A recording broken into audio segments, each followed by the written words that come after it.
Hi everyone, today I just want to show you how we make and install uPVC windows with awning and how we incorporate shutters.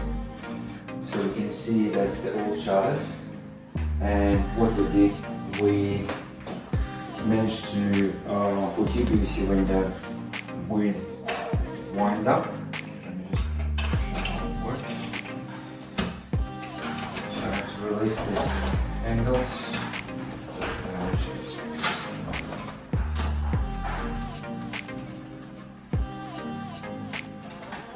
We have flat screen on the inside. And we can close it.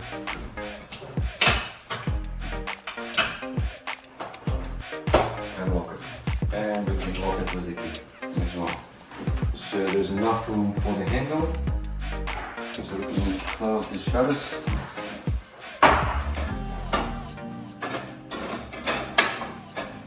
And close. Done.